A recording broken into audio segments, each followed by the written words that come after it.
अस्सलामुअलैकुम dear viewers, I am Feroz Shah, physics lecturer.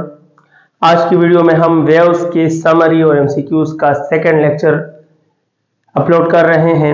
So start लेते हैं। मैंने आपको पीएमसी सिलेबस का वेव का पोर्शन पढ़ाया था इससे पहले लेक्चर में, और मैंने इंटरफेरेंस पे बात की थी, मैंने speed of sound in air पे बात की थी, एमसीक्यूज शेयर किए थे। आज के लेक्चर में मैं स्टैंडिंग वेव्स और डॉपलर इफेक्ट्स पे बात करने वाला हूँ, डॉपलर इफेक्ट पे। सो पहला टॉपिक है आज के लिए, वो है standing waves. My dear students, standing waves के जितने भी मेन पॉइंट्स है वो दो कैटेगरीज में आपके साथ शेयर कर रहा हूं। The two categories are, the first one informations and the second category is types of standing waves and informations in standing waves. Informations में सबसे पहला नंबर पॉइंट ये है कि स्टैंडिंग या stationery waves represents the resonance of waves. तो ये क्या रिप्रेजेंट करते हैं? ये रिप्रेजेंट करते हैं रेजोनेंस ऑफ वेव्स, यानी वन लूप या फर्स्ट स्टैंडिंग वेव को फर्स्ट रेजोनेंस भी कहते हैं। टू लूप्स या टू सेकेंड रेजोनेंस या सेकेंड स्टैंडिंग वेव्स को, सेकेंड केस ऑफ रेजोनेंस को सेकेंड रेजोनेंस भी कहते हैं। Second case of standing waves को सेकेंड रेजोनेंस भी कहा जाता है। एंड इसी तरह resonance cases. The second point about standing waves is कि it is composed of loops. Composed of loops, इसमें लूप्स होते हैं। और द थर्ड पॉइंट इज कि लूप का जो टॉप होता है, the top of loop is called antinode. इसे एंटीनोड कहते हैं टॉप ऑफ लूप को, और end of loop is called node. Top of loop is called antinode and the end of loop is called antinode. यानी फर्ज करो ये हमारे पास है लूप, तो ये जो पॉइंट है ये नोड कहलाते हैं, और जो टॉप पे होता है ये एंटीनोड होता है। I am discussing the information portion of standing waves. पहले मैं सारे इंफॉर्मेशन आपको बता दूं। Standing waves mean resonance of waves. It is composed of loops. The top of loop is antinode and the end of loop is a node. ये बात याद रखिए। Next point of information, point number 4, के node after node impossible. ये मुमकिन नहीं है कि नोड के बाद नोड आए। हर नोड के बाद एंटी नोड का आना और हर एंटी नोड के बाद नोड का आना जरूरी है। नेक्स्ट पॉइंट, पॉइंट नंबर 5, कि नोड से नोड तक का जो फासला होता है वो है λ/2, और नोड से एंटी नोड तक का फासला होता है λ/4, और एंटी नोड से एंटी नोड तक का फासला भी होता है λ/2। ये तो डिस्टेंसेस है about wavelengths. Point number 6, information में मैं आपको पॉइंट नंबर 6 बता रहा हूं कि standing waves do not transfer energy. अगर क्वेश्चन आ जाए कि standing waves transfer maximum energy, moderate energy, mechanical energy या नो एनर्जी, सो ऑप्शन होगा कि स्टैंडिंग वेव्स से एनर्जी एक जगह से दूसरी जगह ट्रांसफर नहीं होती। ये ट्रांसफर ऑफ एनर्जी का काम नहीं करते। 7 नंबर पॉइंट पर ये है, अक्सर स्टूडेंट इस पॉइंट में कंफ्यूज होते हैं, मुझे टेक्स्ट में सेंड करते हैं कि स्टैंडिंग वेव्स में एनर्जी एक डिफरेंट पार्टिकल कैसे होती है। तो ज्यादातर लोग कांस्टेंट लेते हैं, अनइक्वल होती है और कांस्टेंट भी नहीं होती। याद रखिए, स्टैंडिंग वेव्स के मुख्तलिफ पॉइंट्स पर, मीडियम के मुख्तलिफ पॉइंट्स पर एनर्जी की वैल्यू ना कांस्टेंट होती है ना इक्वल होती है। आप इसमें एक्सप्लेन करूंगा। कांस्टेंट लोग कहते हैं कि सर अगर एंटी नोड के साथ मैक्सिमम एनर्जी है तो बस वो तो मैक्सिमम रहती है, बट ऐसा नहीं है। Let me explain. याद रखिए, energy at each point, her point पर जो एनर्जी होती है नाइदर कांस्टेंट, ना ही वो कांस्टेंट होती है, और ना इक्वल, और ना ही वो आपस में इक्वल होती है। तो कैसे? Let me explain point number 7। Point number 7 में आप लोगों के साथ थोड़ा सा डिस्कस कर रहा हूं। स्टैंडिंग वेव्स का टॉपिक डिस्कस हो रहा है, और स्टैंडिंग वेव्स में मैंने आपसे कहा ना that I am going to teach you standing waves in 2 criteria, that is information and types। तो पहले हम informations पे बात कर रहे हैं। फर्ज करो ये एक रस्सी है, इस रस्सी में, इस मीडियम में, इस थ्रेड में, स्ट्रिंग में एक लूप बना है, ये एक लूप हमने बना लिया, अजीबोगरीब सा बन गया, लेकिन खैर हम इसको ठीक कर लेते हैं। फर्ज करो ये है एक रस्सी और या स्ट्रिंग है, and let me consider my dear student here we have a loop. ये इसमें एक लूप बन गया, आप भी गुजारा करेंगे, मैं भी कोशिश करूंगा कि आपसे ज्यादा गुजारे ना कराऊं। तो ये है जनाब एक लूप बन चुका है। अब अगर मैं कहूं इस पॉइंट पर एनर्जी, ये एंटी नोड है और ये नोड है, तो पहली बात कि मैंने कहा हर पॉइंट पर एनर्जी आपस में इक्वल नहीं होती, तो याद रखना इधर जो एनर्जी होती है वो मैक्सिमम होती है और इधर जो एनर्जी होती है वो मिनिमम होती है। यही सबसे बड़ा सबूत है कि स्टैंडिंग वेव्स में मीडियम के मुख्तलिफ पॉइंट्स पर एनर्जी सेम नहीं होती, इक्वल नहीं होती। इक्वल की बात तो खत्म। और जैसे जैसे आपका पॉइंट एंटी नोड से नोड की तरफ आ रहा है तो याद रखना एनर्जी डिक्रीज हो रही है, इसकी एनर्जी डिक्रीज हो रही है। नोड से एंटी नोड की तरफ जाओगे तो energy increases, energy increases, node से anti node energy increases, anti node से नोड एनर्जी डिक्रीजेस। तो इक्वल नहीं है, उस पे तो सब एग्री होते हैं। असल में कांस्टेंट में मसला है। फर्ज करो इस एंटी नोड में जो मैक्सिमम एनर्जी है वो 100 जॉल है, लेकिन इसी वक्त अगर यही रस्सी, अगर यही स्ट्रिंग, अगर इसी वक्त यही रस्सी या यही string my dear student 2 loops में चेंज हो गया, क्योंकि स्टैंडिंग वेव्स में 1 लूप भी आता है, 2 लूप भी आते हैं, 3 लूप भी आते हैं, 4 लूप भी आते हैं, n लूप्स आते हैं। तो अभी एंटी नोड की एनर्जी थी 100 जॉल और वही मीडियम उसी लम्हे अगर 2 लूप्स में कन्वर्ट हो गया तो फिर इन दोनों एंटी नोड्स की एनर्जी जो है वो 100 से कम हो जाएगी। यानी जैसे जैसे नंबर ऑफ लूप्स बढ़ते जाते हैं, एक ही मीडियम में 1 लूप तो एंटी नोड की एनर्जी ज्यादा होगी, उसी मीडियम में दो लूप्स आ गए तो एंटी नोड की एनर्जी कम हो जाएगी, उसी मीडियम में 3 लूप्स आ गए तो एंटी नोड की एनर्जी और कम हो जाएगी। तो ये इक्वल नहीं होती, इक्वल भी नहीं होती और ये कांस्टेंट नहीं होती कि कोई कहे कि मीडियम के एक पॉइंट पर स्टैंडिंग वेव्स के दौरान एनर्जी आपस में तो कांस्टेंट है, 1 लूप में अलग होगी, 2 लूप में उसी पॉइंट की एनर्जी अलग होगी, 3 लूप में उसी पॉइंट की एनर्जी कुछ और होगी, तो कांस्टेंट भी नहीं है। अच्छा, पॉइंट नंबर 7 हमने ये कहा कि एनर्जी जो है ये ट्रांसफर नहीं होती, ये ऑसिलेट होती है और हर पॉइंट की एनर्जी दूसरे पॉइंट से डिफरेंट होती है, इक्वल नहीं होती और किसी भी पॉइंट पर एनर्जी कांस्टेंट नहीं होती, because energy in standing waves variate due to increase और decrease in number of loops. जितने नंबर ऑफ लूप ज्यादा होंगे energy of each point decrease होगी, जितने नंबर ऑफ लूप्स कम होंगे एनर्जी जो है वो इंक्रीज होगी। इंफॉर्मेशंस के ये जो पॉइंट्स हैं, कुछ क्वेश्चंस आपके साथ शेयर कर रहा हूं। द फर्स्ट क्वेश्चन इज, अगर मैं आपसे कहूं, फर्स्ट क्वेश्चन कहूं दैट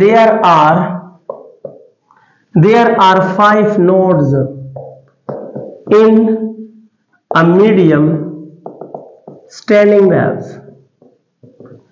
फर्ज करो स्टैंडिंग वेव्स किसी मीडियम में बने हैं और 5 नोड्स पर मुश्तमिल है। द लेंथ ऑफ मीडियम, उस मीडियम का लेंथ कितना होगा? Option A it is equal to 5 lambda और option B it is equal to 2 lambda, it is equal to 4 lambda और एहतियातन मैं ले रहा हूं नन ऑफ दीज। देखते हैं तो आप कहेंगे सर 5 नोड्स, देखो मैंने आपको 5 नोड्स दिए, यहां से शुरू करें 1 2 3 4 और 5, तो 5 नोड्स हो गए। फिर आप अभी आपने इंपॉर्टेंट पॉइंट्स में पढ़ा कि हर 2 नोड्स के दरमियान लैम्डा बाई 2 होता है। तो देखो ये लैम्डा बाई 2, फिर ये लैम्डा बाई 2, फिर ये लैम्डा बाई 2 और फिर ये लैम्डा बाई 2, तो कितने लैम्डा बाई 2 हो गए? इस पूरे लेंथ में 1 2 3 4 लैम्डा बाई 2 आ गए। तो ये और ये cancel, it mean the answer is equal to 2 lambda and the option correct is option B. Next question, information wise हम नेक्स्ट क्वेश्चन करते हैं और नेक्स्ट क्वेश्चन ये है, क्वेश्चन नंबर 2। अगर मैं आपसे कहूं कि if number of loops increases then which factor decreases. कौन सा फैक्टर डिक्रीज होगा? Option A energy of antinode, option B energy of antinode, option B frequency of standing waves, और option C amplitude of wave या standing wave, और option D both A and C. ये बात याद रखें कि जब नंबर ऑफ लूप्स इंक्रीज होते हैं तो फ्रीक्वेंसी जो है वो इंक्रीज होती है, वो डिक्रीज नहीं होती। सिंपल बात है कि फ्रीक्वेंसी जो है ये डायरेक्टली चेंज होता है विद नंबर ऑफ लूप्स। यहां डायरेक्ट रिलेशन नहीं, डायरेक्टली कहा। डायरेक्टली का मतलब है कि एक बढ़ेगा दूसरा बढ़ेगा, एक कम होगा दूसरा कम होगा। Direct relation is something else, कि एक जितना बढ़ेगा दूसरा भी उतने टाइम्स बढ़ेगा, दैट इज समथिंग एल्स। तो नंबर ऑफ लूप्स और फ्रीक्वेंसी, जब नंबर ऑफ लूप ज्यादा होते हैं तो फ्रीक्वेंसी भी ज्यादा होती है। और आप चेक करें, एक लूप की फ्रीक्वेंसी जितनी होगी, 2 लूप्स की फ्रीक्वेंसी उससे ज्यादा होगी, 3 लूप्स की फ्रीक्वेंसी उससे ज्यादा होगी। तो ये तो डायरेक्टली है, मतलब एक बढ़ता है दूसरा बढ़ता है। और ये कहते हैं कि नंबर ऑफ लूप ज्यादा हो गए तो वो क्वांटिटी बताओ जो डिक्रीज।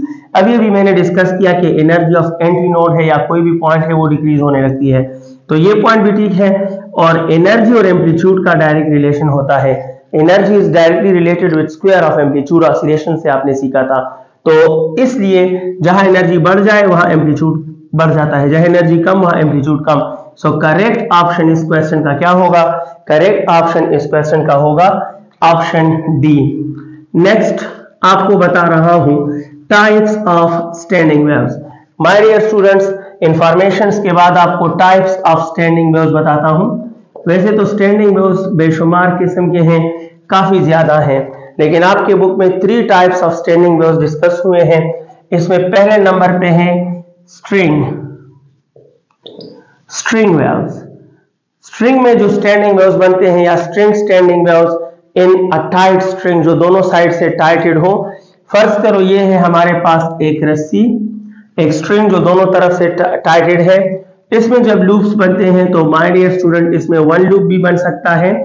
इसी रस्सी में 2 लूप्स भी बन सकते हैं। इसी रस्सी में माय डियर स्टूडेंट्स 3 लूप्स भी बन सकते हैं। 2 लूप्स के साथ साथ इसमें 3 लूप्स भी डेवलप हो सकते हैं, और चलते चलते n लूप्स तक की कहानियां बन सकती हैं। हमने क्या क्या पढ़ना है? हमने ये पढ़ना है, इसको बोलते हैं standing waves in a string, in a stretched string.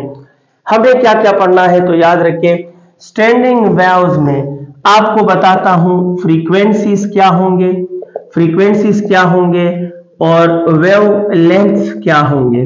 Frequencies और वेव लेंथ्स ये क्या क्या होंगे तो याद रखना, इसमें 1 लूप की फ्रीक्वेंसी f1 होती है v divide by 2l। v divide by 2l में v क्या है? ये स्पीड है, स्टैंडिंग वेव्स का या वेव्स का रस्सी में स्पीड है, और l उस रस्सी का लेंथ है। और फर्स्ट वेव लेंथ होगा λ1 2l डिवाइड बाय 1। अगर फिर आप 2 लूप्स की बात करोगे, यहां जो 2 लूप्स हैं, तो फिर 2 लूप्स की फ्रीक्वेंसी होगी v divide by it is double of f1 होगा, और λ2 जो होगा वो 2l डिवाइड बाय 2 होगा। अगर इन 3 लूप्स की फ्रीक्वेंसी की तरफ जाओगे तो ये 3 टाइम्स ऑफ f1 और λ3 होगा, double of length divide by 3। यानी जितने लूप्स होंगे, सुने, जितने लूप्स होंगे उतना ही f1 का कोएफिशिएंट होगा, उतना ही फ्रीक्वेंसी में कोएफिशिएंट होगा। 3 लूप्स तो कोएफिशिएंट 3, 2 लूप्स तो कोएफिशिएंट 2, 1 लूप तो कोएफिशिएंट ऑफ f1 इज 1। इसी तरह जितने लूप्स होंगे उतना वेवलेंथ का डिनोमिनेटर होगा। 1 लूप तो 1, 2 लूप तो 2 एंड 3 लूप तो 3। इसी लॉजिक को देखते हुए अगर हम कहें n लूप्स हैं तो fn will be n times f1 और λn will be 2l divide by n। ये हमारे पास standing waves in a string के वेवलेंथ्स और फ्रीक्वेंसी के फार्मूले हैं। इसके अलावा डियर स्टूडेंट्स ये भी याद रखें कि standing waves in a string हो या standing waves in a closed organ pipe हो या ओपन ऑर्गन पाइप हो या किसी भी मीडियम में हो, तो F1 जो होता है इसको बोलते हैं फंडामेंटल, इसको फंडामेंटल बोला जाता है। और F2 से लेकर F3 F4 अप टू चलते जाए Fn, इन सब को मुश्तरका तौर पे ओवरटोन्स बोलते हैं। They are called overtones. F2 F3 F4 up to F9 Fn ये ओवरटोन्स हैं। यानी F2 जो है इट इज फर्स्ट ओवरटोन, और इस तरह Fn जो है it is n-1 overtone. It is n-1 overtone. Overtone जो है वो फ्रीक्वेंसी से एक कम होता है, या फ्रीक्वेंसी जो है वो ओवरटोन से एक ज्यादा होती है। अगर मैं कहूं फिफ्थ ओवरटोन तो फ्रीक्वेंसी उससे एक ज्यादा होगी, F6 होगा। तो इसी तरह है। इसी तरह ये भी याद रखिए कि इन सब को मुश्तरका तौर पर हार्मोनिक बोलते हैं। इन सब को मुश्तरका तौर पर हार्मोनिक बोला जाता है, हार्मोनिक बोलते हैं इसको। अच्छा, मैं आपको आसान आसान 2-3 रिलेशन लिखता हूं जो आपके काम आएंगे एमसीक्यूज में। ये भी याद रखिए जनाब कि लूप्स की जो तादाद होती है, लूप्स की तादाद हमेशा इक्वल होती है। लूप्स की तादाद is always equal to overtone, overtone plus 1, overtone plus 1। यानी अगर मैं कहूं सेकेंड ओवरटोन तो लूप्स होंगे 3, क्योंकि 2 + 1 से क्या बनता है 3। अगर मैं कहूं फिफ्थ ओवरटोन तो वहां लूप्स होंगे 6। इसी तरह याद रखिए लूप्स की जगह अगर हार्मोनिक आ जाए that is also equal to overtone plus 1। अगर मैं कहूं सिक्स्थ हार्मोनिक तो जब ये 6 होगा तो राइट साइड पे ओवरटोन 5 होगा, क्योंकि 5 + 1 से 6 बन जाएगा। हार्मोनिक भी ओवरटोन से एक ज्यादा, लूप भी ओवरटोन से एक ज्यादा, फ्रीक्वेंसी भी ओवरटोन से एक ज्यादा, और इस तरह ये सब जो है हार्मोनिक कहें या लूप्स कहें या फ्रीक्वेंसी कहें, फ्रीक्वेंसी भी ओवरटोन प्लस 1, ये शॉर्ट फॉर्म्स हैं, आपके काम आ सकते हैं। हम standing waves in a string के 1-2 क्वेश्चंस कर लेते हैं, फिर आपको next type of standing wave बताता हूं, that is open organ pipe and close organ pipe. अगर मैं क्वेश्चन करूं, इससे पहले मैंने 2 क्वेश्चन किए इस वीडियो में, सो ये तीसरा क्वेश्चन है, standing waves in a straight string. अगर मैं आपसे कहूं what will be the wavelength of fourth overtone in a string, एक रस्सी में फोर्थ ओवरटोन का वेवलेंथ क्या होगा? Option A it will be 2L divide by 4, option B 2L divide by 3, option C 2L divide by 5 और option D 2L divide bye 6 कर लेते हैं। तो ऑप्शन सेलेक्ट बहुत आसानी से होता है। आप मुझसे कहेंगे सर हमें पता है कि फ्रीक्वेंसी या लूप ले ले, loop is equal to overtone, अभी मैंने लिखा +1, loop is equal to overtone +1 होता है, आपको पता है, मैंने लिखा भी। तो अगर आपको ओवरटोन कौन सा मिला है? फोर्थ, तो 4 + 1 इट मीन के लूप की तादाद क्या होगी? माय डियर स्टूडेंट, लूप की तादाद 5 है, और जहां लूप की तादाद 5 होती है वहां वेवलेंथ λ5 होगा और फ्रीक्वेंसी f5 होगी। और λ5 का शॉर्ट फॉर्म अभी हमने पढ़ा कि 2L तो 2L होगा, लेकिन डिनोमिनेटर में जितने लूप्स होंगे उतना डिनोमिनेटर होगा, और लूप्स कितने हैं? लूप्स 5 है, तो डिनोमिनेटर इधर क्या आएगा? 2L/5। अगर ये λ1 होता तो 2L/1, λ2 होता तो 2L/2, λ3 होता तो 2L/3। क्या इसमें है ऑप्शन? बिल्कुल मौजूद है। The correct option is 2L/5। एक क्वेश्चन और कर लेते हैं, इसी तरह के क्वेश्चंस बनते हैं, और फ्रीक्वेंसी से क्वेश्चन उठा लेता हूं। My dear student, the question number 4 in this lecture is, question number 4 है कि if 2 loops are formed in a string, if 2 loops are formed in a string by 200 Hz, what is the frequency of third overtone? तो third overtone की frequency क्या होगी? Option A 300 Hz, option B 400 Hz, option C 500 Hz और option D एहतियातन नाम ले रहा हूं, क्या पता मैं आंसर ना जज कर पाया हूं। तो आपको दिया है देखो 2 लूप्स, और 2 लूप्स की फ्रीक्वेंसी 200 है, तो यूं कहें कि आपको F2 मिला है 200 हर्ट्ज और थर्ड ओवरटोन, तो थर्ड ओवरटोन के लिए आप इस्तेमाल करें कि frequency is equal to overtone plus 1। It mean कि फ्रीक्वेंसी यहां क्या होगी, थर्ड प्लस 1 4 आता है, तो it mean we have to find F4। हमें F4 मालूम करना है, हमें F4 चाहिए और F2 हमें गिवन है, लेकिन आप जानते हैं कि F4 तक पहुंचने के लिए आप लोगे 4 टाइम्स F1। थोड़ी देर पहले मैंने कहा कि जो यहाँ नंबर होगा वही फ्रीक्वेंसी का कोएफिशिएंट होगा, या जितने लूप्स होंगे वही कोएफिशिएंट होगा। F1 मालूम कर सकते हो इधर से, as you know that F2 can be written as double of F1 is equal to 200 और F1 is 200 divided by 2, it mean it is 100। इधर पुट करें तो 4 multiply by 100 mean the answer is 400 hertz and the correct option is option B। हमारा next type है standing waves in open organ pipe. आप जानते होंगे second type हमारा है standing, we are going to discuss standing waves in open organ pipe।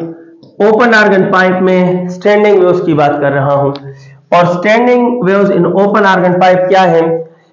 open organ pipe वो pipe होता है माय डियर स्टूडेंट्स जो दोनों एंड से ओपन हो, दोनों एंड से ओपन हो। इसमें जब स्टैंडिंग वेव्स बनते हैं तो याद रखना कि ओपन साइड पर हमेशा एंटी नोड बनता है। अगर आधा लूप इधर बन जाए और आधा लूप इधर बन जाए then it is called one loop standing waves in open organ pipe, और इसकी फ्रीक्वेंसी F1 होती है और वेवलेंथ लैम्डा 1 होता है। First case first resonance one loop या फंडामेंटल, इसे फंडामेंटल कहते हैं। अगर इसी ओपन आर्गन पाइप में आप एंटी नोड और एंटी नोड लो और दरमियान में दो नोड्स ले लो, तो फिर इसके अंदर जो लूप्स बनेंगे वो इस तरीके से बनेंगे, इसको बोलते हैं टू लूप्स।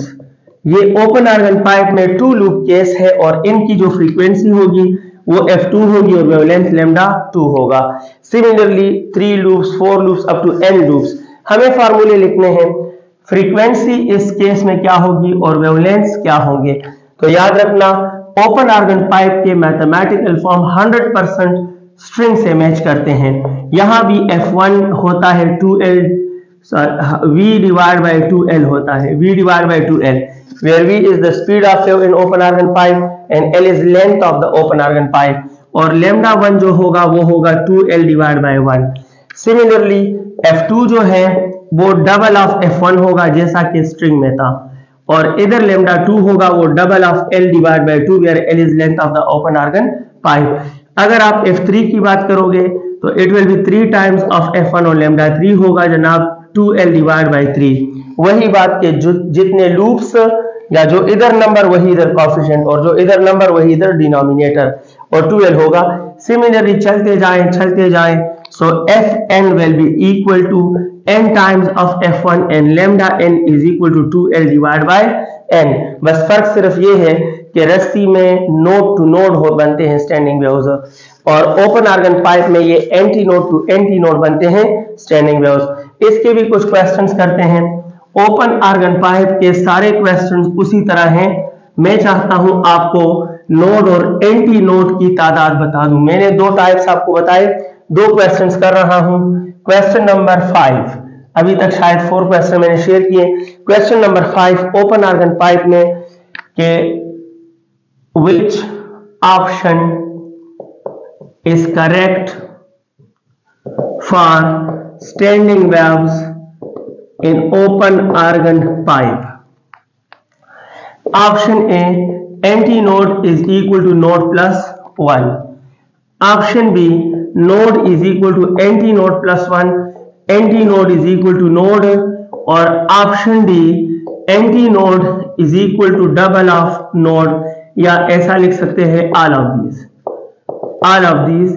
क्या होगा जनाब? तो याद रखिए एक एक लूप से फैसला किया करें, इस तरह नोड और एंटी नोड का फैसला एक एक लूप से करें। इधर से हमने रस्सी ली है, रस्सी में अगर मैं कहूं कि ये रस्सी है और इसमें एक लूप बन चुका है, एक लूप बना दे जनाब, तो रस्सी की बात कर रहा हूं। यहां नोड है और यहां नोड है और यहां है एंटी नोड। तो आप देखिए नोड्स कितने हैं, रस्सी में नोड्स एंटी नोड से एक ज्यादा है। एंटी नोड 1 है तो नोड 2 बनते हैं। तो याद रखिए फॉर स्ट्रिंग रस्सी node is equal to anti node plus 1, यानी एंटी नोड से एक ज्यादा है। देखो A1 है तो 1 प्लस 1 नोड क्या बन जाते हैं, 2 बन जाते हैं। नोड 2 है इसकी जगह 2, A1 है प्लस 1 तो 1 प्लस 1 2 इज इक्वल टू ठीक आ रहा है ना, यानी इसमें एंटी नोड नोड से एक कम होता है स्ट्रिंग में। लेकिन आप ओपन आर्गन पाइप देखें, यहां पर आप एक लूप बना लें तो एक लूप बनाने से इधर एंटी नोड और दरमियान में क्या होता है, नोड।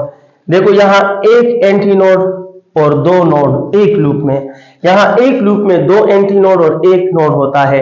तो इधर कहानी उल्टा है, वहां नोड a प्लस 1 है, यहाँ एंटी नोड जो है वो नोड प्लस 1 होता है। तो कौन सी बात ठीक है, a is equal to n plus 1, ये यहाँ ठीक है। आप उम्मीद है इस डायग्राम को स्लो मोड में देखिएगा तो समझ जाओगे। मैं आपसे एक क्वेश्चन और कर लेता हूं। क्वेश्चन है मेरा क्वेश्चन नंबर 6। अगर मैं कहूं that the ratio of anti nodes and nodes in standing waves in string and open organ pipe. अच्छा इंटरेस्टिंग, मैंने 2-3 क्वेश्चन का मिक्सचर ले लिया। ऑप्शन ए 1:2, 1:3 और 2:1 और 1:1। तो आसान है, अच्छा बहुत आसान है। देखो मीडियम में स्ट्रिंग पहले है और एंटी नोड पहले है, सो हमें एंटी नोड स्ट्रिंग के चाहिए और हमें नोड ओपन आर्गन पाइप में चाहिए। The ratio of anti nodes and nodes in standing waves in string and open organ pipe, case एक सेलेक्ट करोगे, 1 लूप लेते हो, 2 लूप लेते हो, 3 लूप लेते हो, दोनों में सेम कंसिडर करोगे। याद रखना कि एक लूप में जब एक लूप बनता है दोनों में तो रस्सी में एंटी नोड्स 1 होता है और ओपन आर्गन पाइप में नोड 1 होता है। अगर 2 लूप्स बन जाए तो रस्सी में एंटी नोड 2 हो जाते हैं और ओपन आर्गन पाइप में नोड 2 हो जाते हैं। तो इसका मतलब है कि the ratio will be 1:1। Don't worry, मैं ड्रा कर लेता हूं। इन्होंने कहा कि एंटी नोड का रेशियो ले लो, लेकिन एंटी नोड आपने स्ट्रिंग के लिए लेने हैं, पहले स्ट्रिंग है, और नोड का रेशियो ले लो, लेकिन ये आपने ओपन आर्गन पाइप के लिए लेने हैं। और मैं आपसे कह रहा हूं कि हर केस में ये दोनों बराबर होते हैं। फॉर एग्जांपल 1 लूप ले लें तो देखो रस्सी में ये एक लूप बन गया तो इसमें एंटी नोड कितने हैं, 1।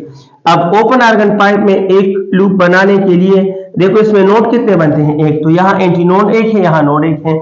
जब इधर 2 लूप्स और इधर 2 लूप्स तो इधर 2 एंटी नोड इधर 2 नोड, तो ये हमेशा बराबर होते हैं, लिहाजा रेशियो विल बी 1:1। अब आपको टाइप 3 बता रहा हूं, क्लोज्ड पाइप में स्टैंडिंग वेव्स के equations and formats of MCQs. काफी ज्यादा एमसीक्यूज इसमें बनते हैं बट ये वीडियो काफी लेंथी हो जाएगी। और नेक्स्ट मेरा थर्ड टाइप है standing waves in closed organ pipe. आप जानते हैं कि क्लोज्ड आर्गन पाइप जो है वो ऐसा पाइप है जिसका एक साइड ओपन और एक साइड क्लोज होता है। ये है एक क्लोज्ड आर्गन पाइप। याद रखना कि इधर हमेशा एंटी नोड बनता है और क्लोज साइड पर हमेशा नोड बनता है। क्यों? क्योंकि क्लोज साइड का पॉइंट डिस्प्लेस हो ही नहीं सकता, तो वहां नोड बनना जरूरी है। अब इसमें जो लूप बनते हैं वो इस तरह बनते हैं कि आधा लूप इसके अंदर बनता है और आधा लूप इससे बाहर बनता है। इसको बोलते हैं 1 loop standing wave in close organ pipe. और लेंथ कैलकुलेशन में यहाँ ये वाले इस्तेमाल करोगे जितना क्लोज पाइप है। इस केस की फ्रीक्वेंसी f1 और वेवलेंथ λ1 होता है। अगर मैं कहूं कि मुझे 2 लूप्स बनाने हैं तो माय डियर स्टूडेंट्स, इधर तो एंटी नोड और इधर नोड। अब आपने 2 लूप्स लेने हैं तो एक नोड और लेना होगा, एक एंटी नोड और लेना होगा, और देखो इनको आपस में मिलाएं, ऐसे आधा लूप इसका भी बाहर बनता है। इस तरीके से 2 loops, 3 loops, 4 loops up to n loops. Frequency और वेवलेंथ के फार्मूले कैसे होंगे, इधर फ्रीक्वेंसी और इधर वेवलेंथ के फार्मूले। क्लोज आर्गन पाइप की फंडामेंटल फ्रीक्वेंसी होती है 4L divide by 4L V divide by 4L, और वेवलेंथ इसका λ1 होता है 4L/1। इसकी फ्रीक्वेंसी f2 होगी। आसान तरीका याद रखें कि इसमें इवन नहीं आता, डिनोमिनेटर में भी और कोएफिशिएंट में भी इसमें ऑड आता है।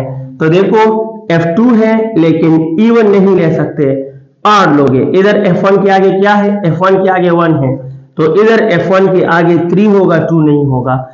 F3 लेना है तो 3 के बाद 4 नहीं, क्या होगा, 5 होगा। इस तरह Fn जो है तो वो होगा जनाब 2n-1 का power multiply by F1। 2n-1 में हमेशा वैल्यू 0 से स्टार्ट करें आप, सॉरी 2n+1 0 से स्टार्ट करें तो 2 0 0 + 1 तो 1 आ जाएगा, फिर 1 पुट करें तो आपको 3 मिल जाएगा, फिर 2 पुट करें फिर आपको 5 मिल जाएगा। ये इसका जनरल मैथमेटिकल फॉर्म है। इसी तरह ये चलता जाएगा, λ2 होगा 4l लेकिन ऑड नहीं इवन, इधर 1 है तो इधर 3 की बारी, λ3 में 4l डिवाइड बाय ऑड नहीं 4 नहीं 5, और चलते जाएं तो λn is 4l divide by 2n+1, या वेयर n इज 0 1 2 3 4 पुट करें तो ये सारे ऑड रिपीट होते जाएंगे। इस क्लोज ऑर्गन पाइप के हम कुछ क्वेश्चंस करते हैं। पहला इंफॉर्मेशन ये भी याद रखें कि देखो यहाँ पर लूप बने हैं, मिटाने से पहले आपको वो भी बता दूं, 1 लूप में देखो एक एंटी नोड और ये नोड, तो इसमें नोड और एंटी नोड बराबर होते हैं। रस्सी में ये सेंटेंस सुनिएगा, दोबारा रिवाइंड करके सुनिएगा, स्ट्रिंग में, स्ट्रेच स्ट्रिंग में, प्लग स्ट्रिंग में और स्ट्रेच स्ट्रिंग में, कनेक्टेड स्ट्रिंग में नोड एंटी नोड से एक ज्यादा होता है। ओपन आर्गन पाइप में एंटी नोड नोड से एक ज्यादा होता है, और क्लोज आर्गन पाइप में ये हमेशा बराबर होते हैं। नोड और anti node are equal. 1 loop में 1 एंटी नोड 1 नोड, 2 लूप में 2 एंटी नोड और 2 नोड, 3 लूप में 3 एंटी नोड और 3 नोड होते हैं। अगर आपसे क्वेश्चन करूं, I think it is question number 7। So question मेरा ये है that if we have a closed organ pipe, हमारे पास closed organ pipe है। if we have a closed organ pipe और इसमें withstanding waves या closed organ pipe in resonance, देखो standing waves को resonance भी कह सकते हो। एक closed organ pipe है जो resonance में है, ये नहीं उसमें standing waves बने हैं। If we have a closed organ pipe with standing waves, what will be the frequency of fourth overtone? Fourth overtone की फ्रीक्वेंसी क्या होगी?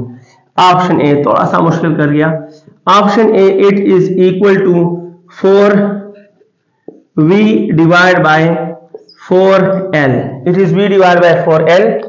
Option B, it is equal to v divided by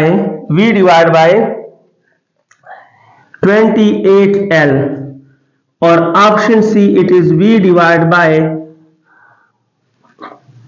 36l, और option D non. एहतियातन non ले रहा हूं, ये question भी अभी बना और ये ऑप्शन भी अभी बने। ऑपरेट तो किया मैंने माइंड में, देखते हैं कि मैंने ठीक ऑपरेट किया या नहीं। So let me solve it.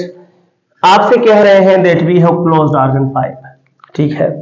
Second कह रहे हैं कि फोर्थ ओवरटोन की फ्रीक्वेंसी चाहिए। What is the fourth overtone? अगर फ्रीक्वेंसी ना भी बोलो, fourth overtone mean frequency. So fourth overtone मैं समझता हूं कि फ्रीक्वेंसी होती है ओवरटोन प्लस 1, आपको बताया। तो फ्रीक्वेंसी मुझे कौन सी बतानी पड़ेगी? ओवरटोन 4 है प्लस 1, यानी फ्रीक्वेंसी मुझे f5 बतानी होगी। अब अगर ये f5 है, गौर करें, तो अभी आपको लिस्ट मालूम था कि f1 जो था वो तो f1 था, f2 जो है वो 3 टाइम्स f1 था, ये फर्स्ट है, ये सेकंड है, और 5 टाइम्स f1 ये थर्ड है, और 7 टाइम्स f1 ये फोर्थ है, और 9 टाइम्स f1 ये फिफ्थ है। तो क्या है जनाब? फिफ्थ। 9 टाइम्स f1, यानी हम कहेंगे कि as for closed organ pipe f5 is 9 times of f1।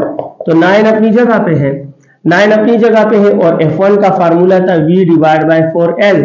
So the answer is 9v divide by 4l।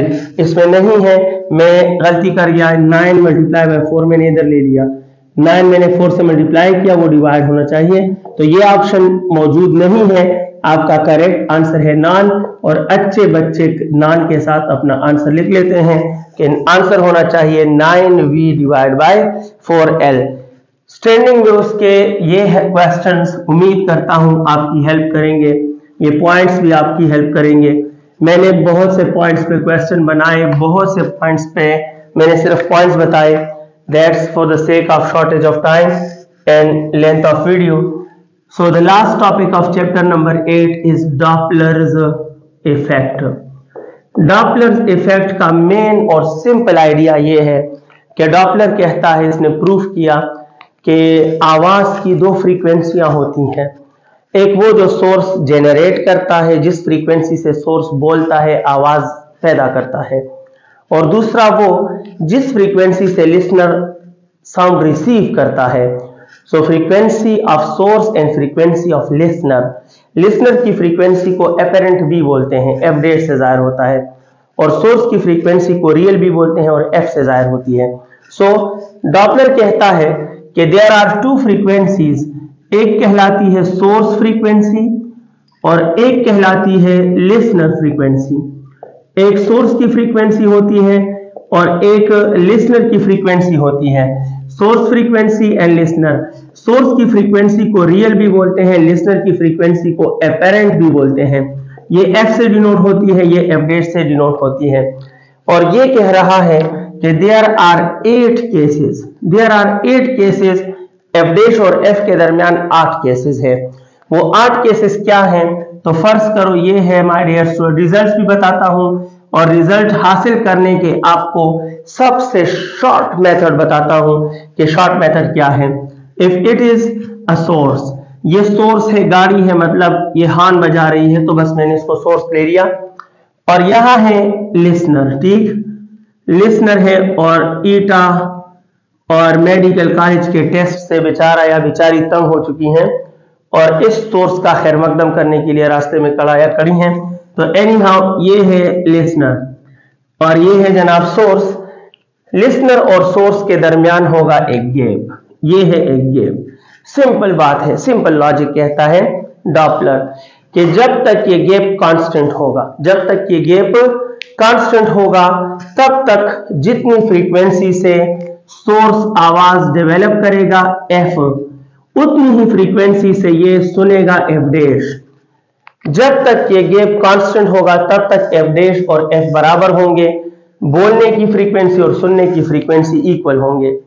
और अगर ये गैप रिड्यूस होने लगा तो सुनने की फ्रीक्वेंसी ज्यादा होने लगेगी, बोलने की फ्रीक्वेंसी से, रियल फ्रीक्वेंसी से एपेरेंट फ्रीक्वेंसी ज्यादा होगी अगर ये गैप कॉन्ट्रैक्ट होने लगा। और अगर किसी वजह से ये गैप एक्सपेंड होने लगा, ज्यादा होने लगा, तो फिर सुनने वाले की फ्रीक्वेंसी कम और बोलने वाले की फ्रीक्वेंसी ज्यादा। Apparent will be less then source frequency या रियल फ्रीक्वेंसी। अब गैप के कांस्टेंट और कम और ज्यादा होने के माय डियर स्टूडेंट 8 केसेस हैं, 8। जब ये दोनों, गौर करें, जब ये दोनों दावरिखा, ये सोर्स और ये लिसनर, ये दोनों 1 फीट अपार्ट है फर्ज करते हैं, और दोनों सेम मोशन कर रहे हैं तो भी गैप कांस्टेंट, और दोनों रेस्ट में हैं तो भी गैप कांस्टेंट। तो इट मींस कि दो केसेस तो ये हैं। केस नंबर 1 एक एक लिख रहा हूं। केस नंबर 1 ये है कि बोथ इन सेम मोशन, जब दोनों सेम मोशन में है तो दिस इंप्लाइज के गैप कांस्टेंट, और गैप कांस्टेंट तो सुनने की फ्रीक्वेंसी और बोलने की फ्रीक्वेंसी बराबर। The second case my dear students के बोथ, दोनों एट रेस्ट, जब दोनों रेस्ट में हो तो फिर भी गैप कांस्टेंट रहेगा और सुनने की एपेरेंट फ्रीक्वेंसी बोलने की रियल फ्रीक्वेंसी के बराबर होगी। अब थर्ड केस ले रहा हूं, देखिए जनाब, ऐसा हो सकता है कि ये लिसनर ये सोर्स जो है वो लिसनर की तरफ जा रहा हो तो गैप कम होगा, और लिसनर रेस्ट में है, लिसनर रेस्ट में है, ये उसकी तरफ जा रहा है, इस केस में एपेरेंट फ्रीक्वेंसी ज्यादा होगी। तो source moving towards listener, this implies के सुनने की फ्रीक्वेंसी बोलने की फ्रीक्वेंसी से ज्यादा होगी।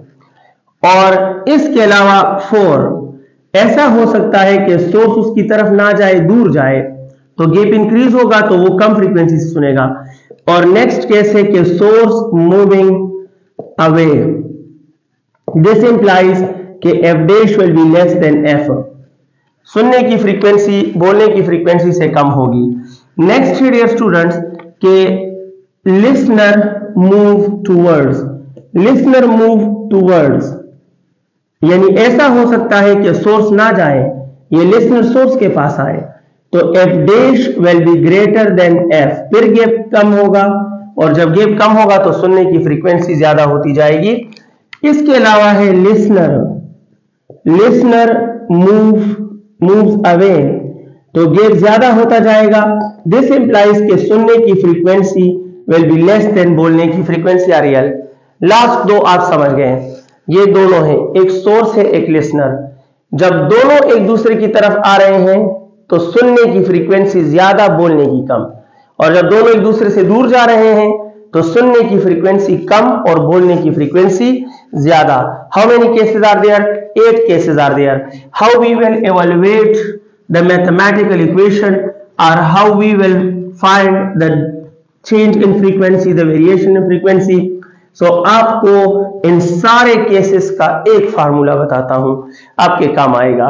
याद रखना कि एफ डैश सुनने की frequency is always equal to V plus minus listener divide by V plus minus source, और इधर है एफ। ये डॉपलर इफेक्ट के सारे केसेस का एक मुश्तरका फार्मूला है।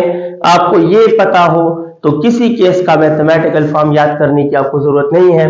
ये सुनने की फ्रीक्वेंसी है एपेरेंट, ये बोलने की फ्रीक्वेंसी है रियल, ये स्पीड ऑफ साउंड है, वी स्पीड ऑफ साउंड है। जब लिसनर किसी केस में मोशन करता है, अगर लिसनर मोशन करता है तो लिसनर के मोशन की वैल्यू इधर पुट करोगे, और अगर नहीं करता तो इसकी जगह 0 ले लेना। अगर किसी केस में सोर्स मोशन करता है तो सोर्स के मोशन की वैल्यू इधर पुट करोगे, अगर सोर्स मोशन नहीं करता तो इधर 0 पुट कर लेना। अब इसमें प्लस कब आएगा, माइनस कब आएगा? तो दो सिंपल दो बातें हैं। अगर ऐसा केस हो कि गैप उसमें डिक्रीज हो रहा हो, गैप डिक्रीज का केस हो, यानी मैं कहूं listener is moving towards source, gap decrease होगा, या source is moving towards listener, gap decrease होगा, या both are moving towards each other, gap decrease होगा। तो डिक्रीज के दौरान ऊपर नॉमिनेटर में पॉजिटिव और नीचे डिनोमिनेटर में नेगेटिव लोगे, यहां पॉजिटिव यहां नेगेटिव।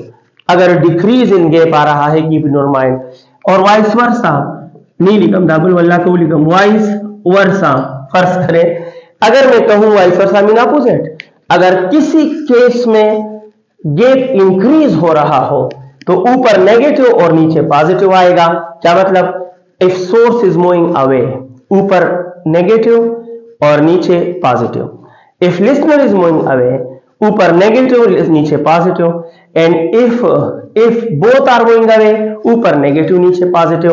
अब हम क्वेश्चन करते हैं डॉपलर इफेक्ट के क्वेश्चन में। हम आज क्वेश्चन नंबर 8 तक पहुंचे हैं, 7 मेरे ख्याल में मैंने इससे पहले किए। पहला क्वेश्चन कर रहा हूं आपसे, मैथमेटिकल फॉर्म आप खुद बनाओगे, इसमें बहुत आसान है, ये सामने लिखा है। अगर मैं कहूं that if source is moving with half of speed of sound towards listener। याद रखो अगर कहे लिसनर एट रेस्ट तो भी ठीक है, ना कहे तो मोशन का जिक्र नहीं है तो you have to consider at rest. What is the apparent frequency? Option A double of F, option B 3 times of f, option C 3f/2 और ऑप्शन डी नॉन। मुझे नहीं पता कौन सा आंसर ठीक है, इसलिए नॉन ले रहा हूं। अगर आंसर इनमें ना हुआ तो मैं नॉन तो ले सकूं ना। अब इधर सॉल्व करूंगा। सबसे पहले मुझे फार्मूला बनाना है। कभी भी फार्मूले याद ना रखो, बस ये याद रखो आपको हर क्वेश्चन का फार्मूला इसी से ऐसे ऐसे मिलेगा। आप कहोगे सर एफ डैश मालूम करना है, ये लो लिख लिया। फिर हर फार्मूले में v तो होता है, रेशो होता है, v तो होता है, ये f भी होता है, ये तो कंपल्सरी पार्ट है, ये तो लिख लोगे। पहले प्लस माइनस का फैसला करते हैं। तो जनाब इन्होंने कहा है टूवर्ड, और टूवर्ड का मतलब है कि गैप तो डिक्रीज होगा। जब गैप डिक्रीज होगा तो ऊपर पॉजिटिव आएगा, नीचे नेगेटिव आएगा, टेंशन खत्म। अब इन्होंने ये नहीं कहा कि लिसनर मोशन कर रहा है। जब लिसनर के मोशन की बात नहीं आ रही तो माय डियर स्टूडेंट यहां हम क्या कहेंगे, जीरो कहेंगे। लिसनर के मोशन की बात नहीं आ रही तो हम यहां जीरो लेंगे, लिसनर की जगह जीरो लेंगे। और सोर्स मूव कर रहा है with half of speed of sound, तो मैं इधर सोर्स की जगह v/2 लूंगा। देखो लिसनर की जगह जीरो ले लो, मुझसे भी जो है आप 2 कदम तेज हो, तो लिसनर की जगह हम जीरो लेंगे, लिसनर मोशन नहीं कर रहा, और सोर्स की जगह हम लेंगे v/2, v माइनस v/2। अब सॉल्व करो, सोल्यूशन है नथिंग एल्स। तो f dash is equal to ये होगा जनाब v प्लस 0 तो v, नीचे एलसीएम आएगा 2 और उम्मीद है आपको आता है 2v माइनस v, और बाहर होगा f। तो f dash is equal to ये 2 पर जाकर मल्टीप्लाई हो जाएगा तो 2v divide by v into f, v cancel and f dash is double of f। ये हमारे पास इस क्वेश्चन का आंसर होगा ऑप्शन ए। एक क्वेश्चन और करते हैं। क्वेश्चन है मेरा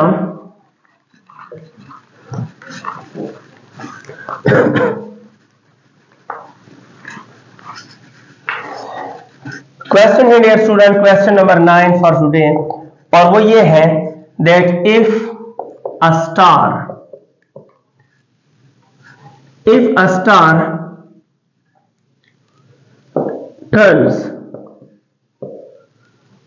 star turns blue from green, then अगर एक स्टार को आप जमीन से देख रहे हो, आपका और कोई काम है, रात के वक्त इस 11 PM के टाइम पे, 12 PM के टाइम पे आप बाहर जाकर किसी स्टार को देख रहे थे जो ग्रीन था, थोड़ी देर बाद आपको ब्लू लगने लगा, तो बताइए कौन सा सेंटेंस ठीक है। Option A, it is moving towards earth. Option B, it is moving away from earth, ये जमीन से दूर जा रहा है।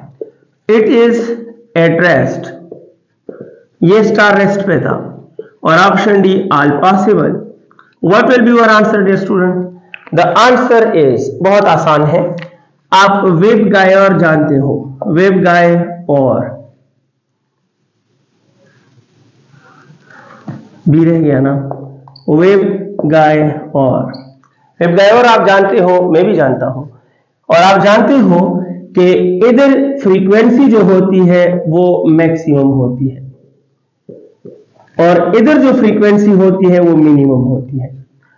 तो अगर इस ऑर्डर में चेंज आया है तो फ्रीक्वेंसी इंक्रीज हुई है, और अगर इस ऑर्डर में चेंज आया है तो फ्रीक्वेंसी डिक्रीज हुई है। तो आप देखो यहां कह रहे हैं कि वो स्टार ग्रीन था, आपको ग्रीन नजर आ रहा था, और हो गया वो क्या, हो गया वो ब्लू। तो ग्रीन उस स्टार का इनिशियल कलर था और ब्लू उसका फाइनल कलर है, ब्लू इसका फाइनल कलर है। इसका मतलब है कि इनिशियल से फाइनल मीन के ग्रीन से ब्लू मीन के इनिशियल से फाइनल ऊपर जा रहा है, और ऊपर जाने का मतलब है कि फ्रीक्वेंसी इंक्रीज हो गई है, और अगर फ्रीक्वेंसी इंक्रीज हो गई है तो गैप डिक्रीज हो रहा है, और अगर गैप डिक्रीज हो रहा है then definitely the star is coming towards earth, the star is coming towards earth, it is moving towards earth। option A बिल्कुल ठीक है। इंशाल्लाह dear student my next video कल ही कोशिश करूंगा कि अपलोड करूं। ये जो 2023 का ईटा का टेस्ट हुआ जो कैंसिल हो गया, इसके फिजिक्स का सारा पोर्शन आपके साथ इंशाल्लाह नेक्स्ट वीडियो में डिस्कस करूंगा, और इसका लॉजिक का पोर्शन भी आपके साथ डिस्कस करूंगा, और फिर लॉजिक के 1-2 काज एंड इफेक्ट वगैरह के वीडियो भी अपलोड कर दूंगा। अपना ख्याल रखिएगा, मेहनत जारी रखिएगा, अल्लाह करे आपको आपकी मेहनत का सिला मिले और मुझे मेरी नीयत का सिला मिले। थैंक यू वेरी मच, अल्लाह आपको खुश रखे।